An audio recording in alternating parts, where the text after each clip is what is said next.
I want to start with the boy. I want to start with Alan Kurdi. I've been covering these issues, the Arab Spring, tumults in the Middle East, the conflict in Afghanistan, for some years now, and it's very strange. Right now across Canada in the last few weeks, there have been events, and there are events like this one. There's been a tremendous upsurge in interest, an outpouring of compassion and empathy for the suffering that the people of Syria are undergoing at the moment. And it's like something my buddy Faisal Al-Azam, who's with the Syrian Canadian Council, says he's, in the last 4 years, he's seen absolutely nothing like it. And the Syrian community, the Arab community, has felt marginalized and alone and lonely.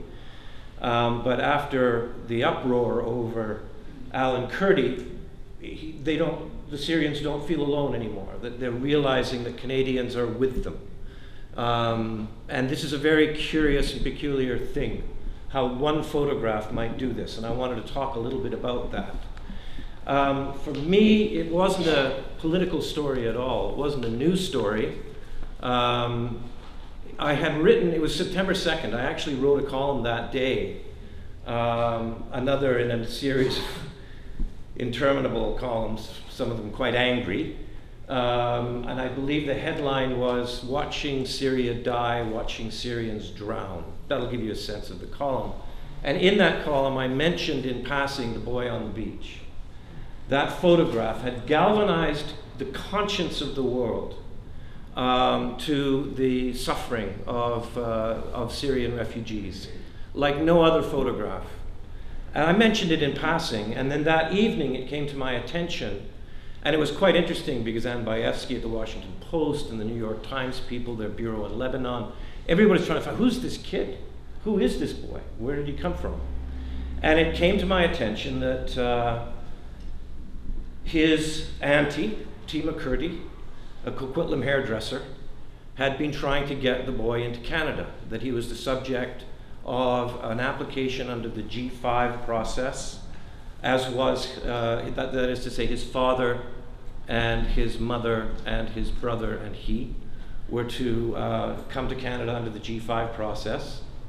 But there was another application by his uncle Muhammad and his wife Gerson and their 4 children, and Gerson was pregnant. There was another one on the way.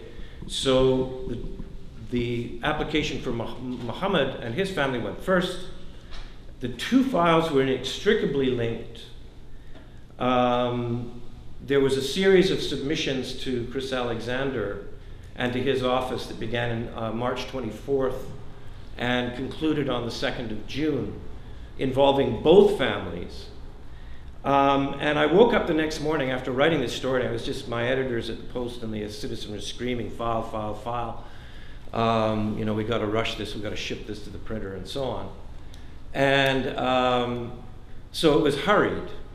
And there was a conflation in the 6th paragraph of that story of the submissions to Alexander involving both families and the actual application that was submitted and rejected by CIC because of a problem, a very, very difficult problem, an insurmountable problem in the G5 application process that Alexander and his officials were actually trying to address and fix and had acknowledged as a deep problem that rendered the entire G5 process for sponsoring refugees.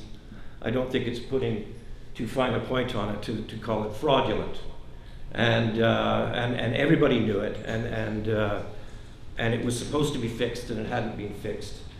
And after Muhammad and his family had been officially rejected by CIC, and after the submissions to Alexander involving Muhammad and his family and Abdullah and his family, 2 brothers of Tima Kurdi and Coquitlam, went nowhere, Muhammad and Rehana and Galib and Alan got in that boat, and Rehana and Galib and little Alan didn't survive when the boat capsized. So I woke up the next morning, and everybody was telling me, "Oh my gosh, you've changed the course of the federal election campaign. You've ruined Chris Alexander's career. Holy crap!" And then the conservative war room went into full damage control mode and went on the offensive and said that it was all a lie and that it was a setup. It was a conspiracy between the media and the New Democratic Party, and all sorts of things like that. I can tell you it wasn't. Having been kind of involved in the story in its first and continuing iterations. I can also say now, I think, without telling tales out of school, that I don't see Chris Alexander actually as the villain of this piece. I had spoken at length with Chris Alexander, off the record, through it all. Within about 48 hours, I was working from his file.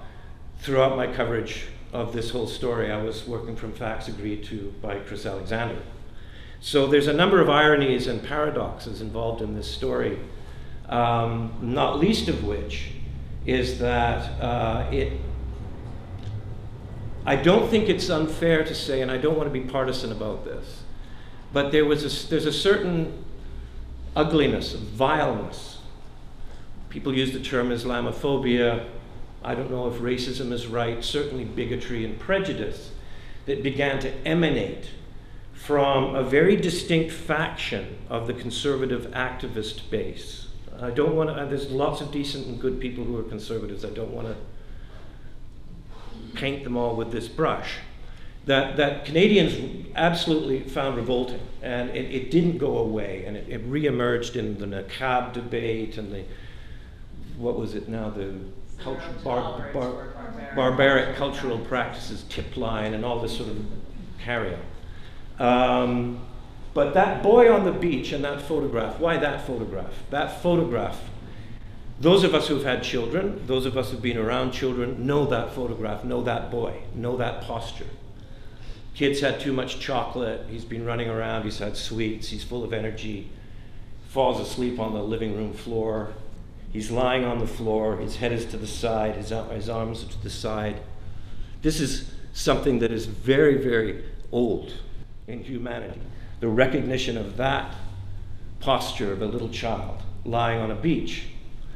And I found it curious, having covered this story for so long, that the Syrian democratic revolutionaries had been going out of their way to flood social media with photographs of the horrors from inside Syria.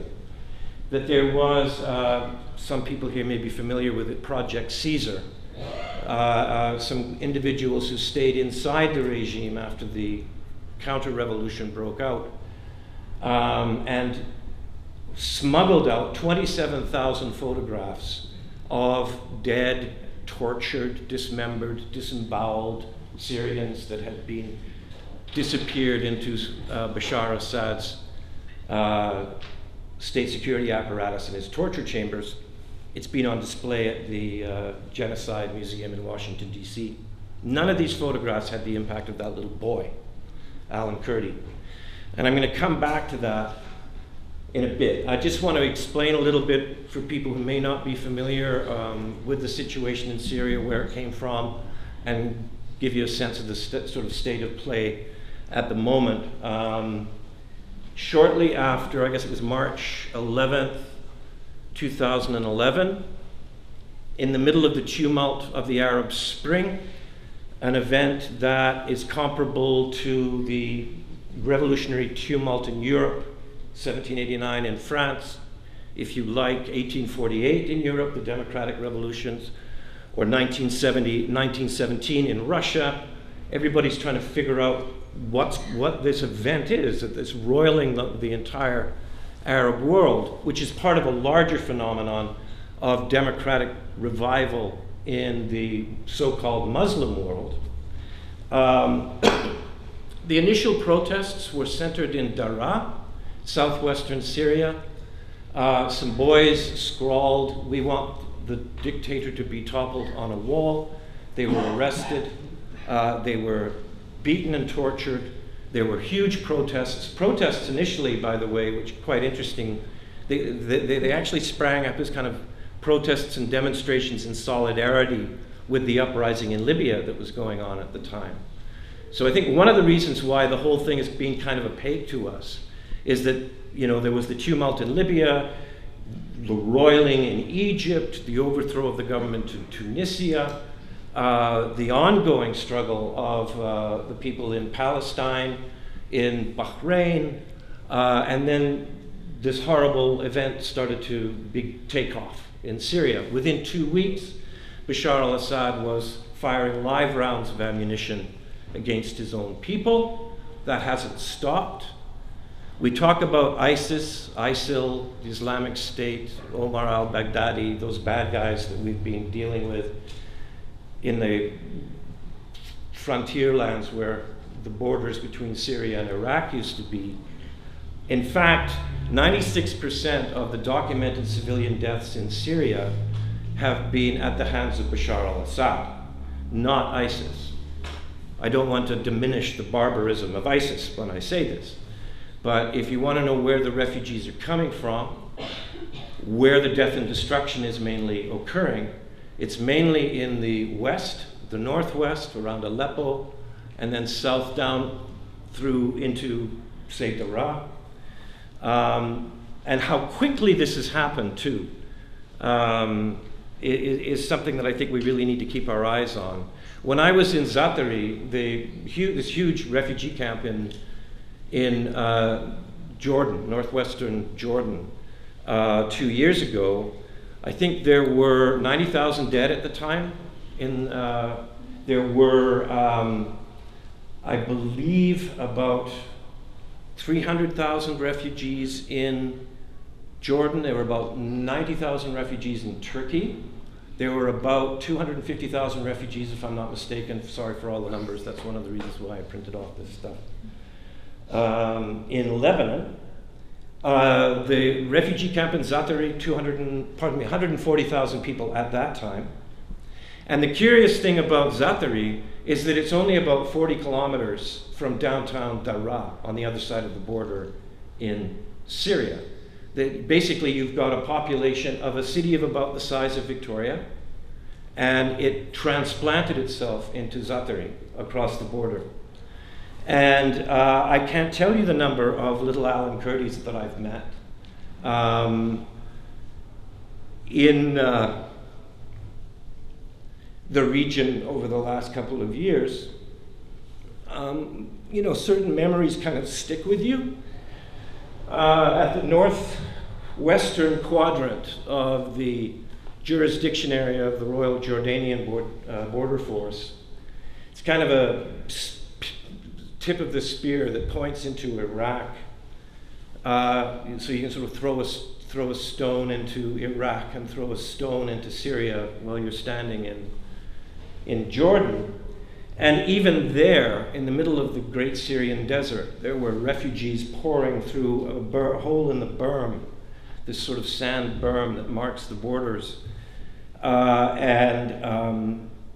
The stories that they were telling were as horrific as you might imagine. The night before, the Jordanians had to open fire on Syrian state forces who were using those very refugees as kind of target practice, shooting at them as they were running towards the border.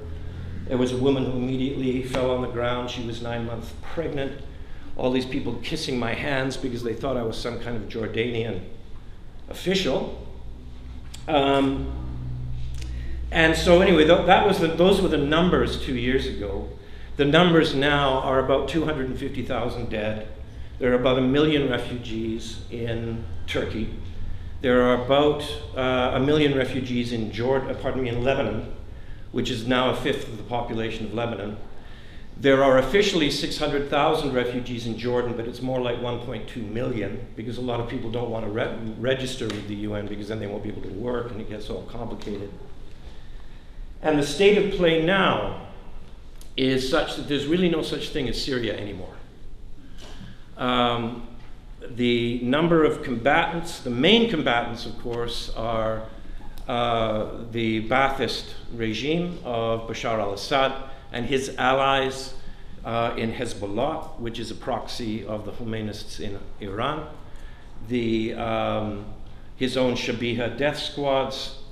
The Saudis have their own proxies, mainly in the Islamic Salvation Front. Al-Qaeda is present in its sponsorship of Jabhat al-Nusra. Russia is now bombing mainly civilian areas in Syria. The ruse was that they were going to go after ISIS. They have not been going after ISIS. They've been mainly going after rebel positions.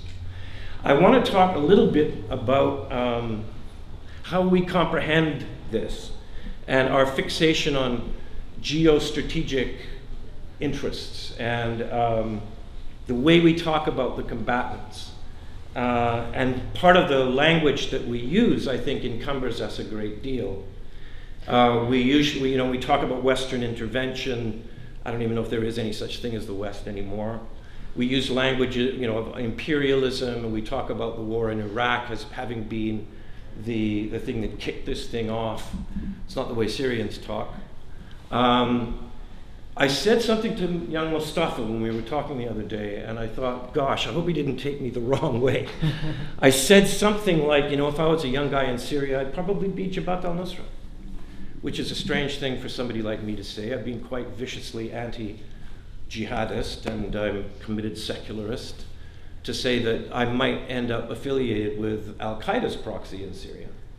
But what I meant by that was this. It's something that I learned when I was covering labor years ago. If there's an unorganized steel mill or a fish plant or a factory of some kind, and workers are deciding which union to join, and they're presented in the certification drive with alternatives like a really democratic, upstanding, honest, transparent Canadian union, and some gangster local of an America like the Laborers International or particularly corrupt Teamsters of local. Teamsters are great people, by the way, don't beat me up. The curious thing that people would always go for the mob union.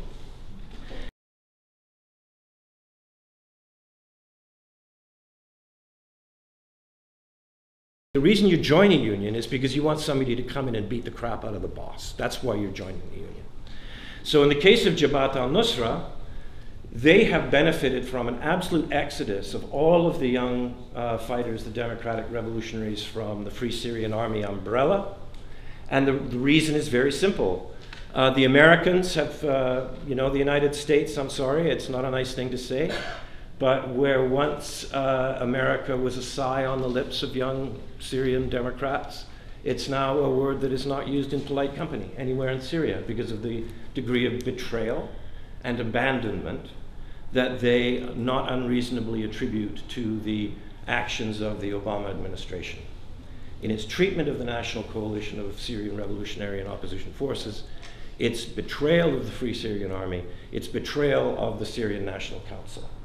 And so Jabhat al-Nusra comes along and says, look, we'll fight Bashar al-Assad. We're not like those Americans. We're not going to tell you you're not allowed to fight Bashar al-Assad, which is what the State Department has been saying to the Free Syrian Army.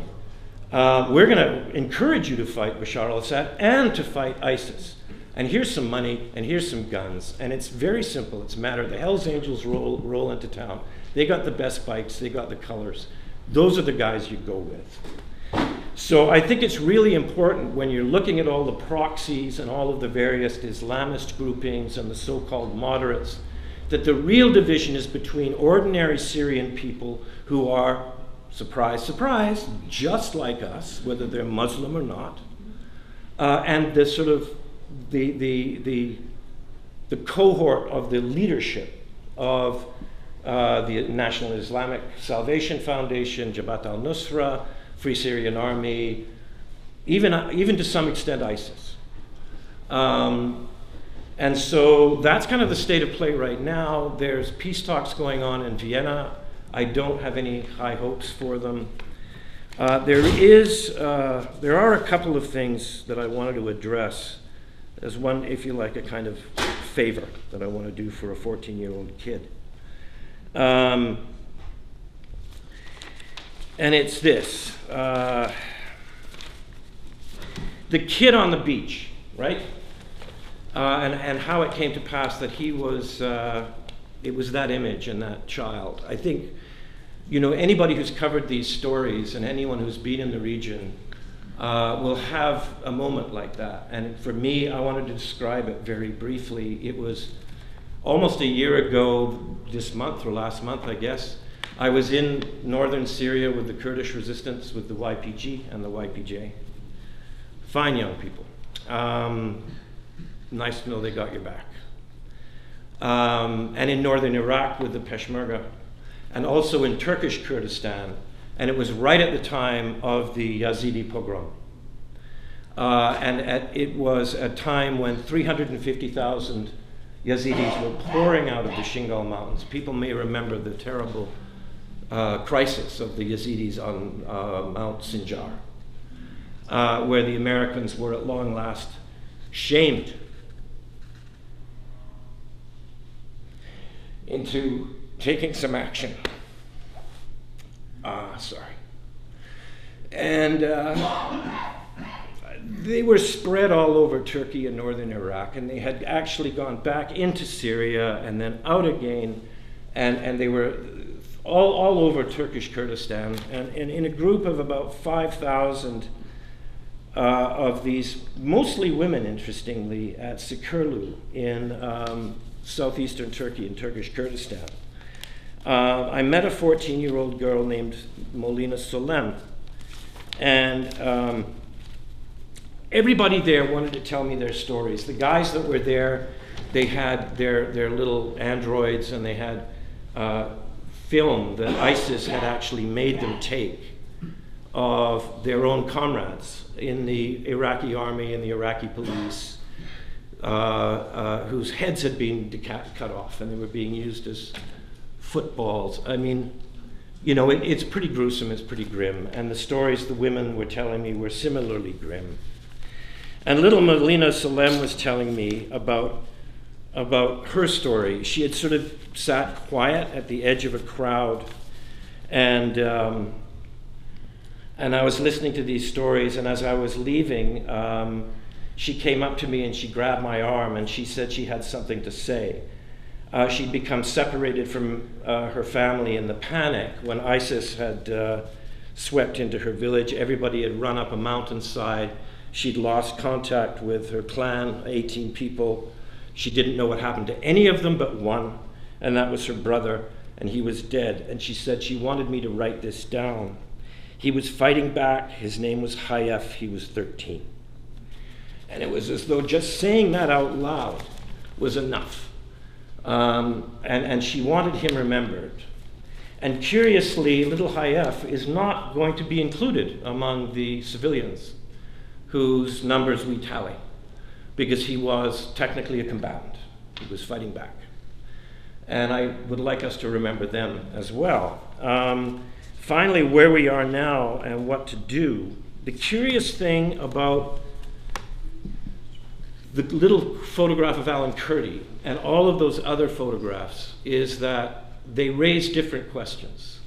The question that the little photograph of Alan Kurdi raises is, how can we allow this to be happening to these poor people, these refugees? What can we be doing to make better use of ourselves in alleviating the suffering of these refugees? How many of them are there? Where can we put them? How quickly can we get them here? And so on. The questions raised by those other photographs are deeper and more disturbing questions that, for reasons that we should not be particularly proud of in the West, we are not particularly interested in confronting. And those questions are, how is it possible that out of the ash heaps of the Second World War and the Shoah and Hiroshima and Stalingrad and all of the solemn covenants we entered into, the UN Convention on Genocide, the UN Convention on War Crimes, how are we allowing this to happen in Syria in this day and age? And why aren't we doing anything about it? And those are profoundly difficult questions to confront. There is an easier question, paradoxically, or a question with an easier answer, and it's a more existential question, and it's, what then do we do? Immediately what we need to do, of course, is to stop the war. And that might not be as difficult, I know this is a strange thing to say, as a lot of people imagine. There is an international movement for a no-fly zone and humanitarian corridors. The people who have supported that, the 250 million member International Trade Union Federation in Brussels, Hillary Clinton, Frederick C. Hoff, Obama's former advisor, General Allen, who just resigned, who was leading the ISIS coalition, Robert Ford, who also resigned in disgust, Obama's ambassador to Syria. There's a petition in Canada that supports that initiative, calling for the full implementation of United Nations Security Resolution 2139. There's that in the sort of bigger picture circumstance. There's also what you will be hearing later today from people about what you can do and how you can help Syrian refugees in the short term, which is only a short-term resolution. But it's nonetheless something that we can all do. And while we might all get depressed, look around. Are you kidding me? Look at it. We're here. And we're here not because we're activists or New Democrats or my old friend Elizabeth, Green Party members. There may even be conservatives in the crowd and liberals. We're not even here as Canadians, we're here as human beings. And as human beings, we do owe a debt of solidarity with one another. I have lost the gift of faith, raised Irish Catholic. But there is something to it in that old admonition, which will show up in Protestant Bibles as, "Am I my brother's keeper?"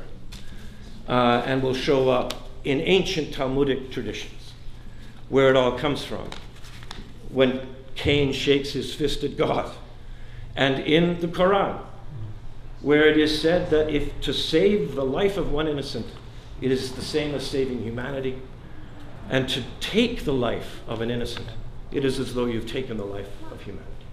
This is something that is really deep and old and goes to the core of what it is, if not just to be a human, maybe to be a mammal.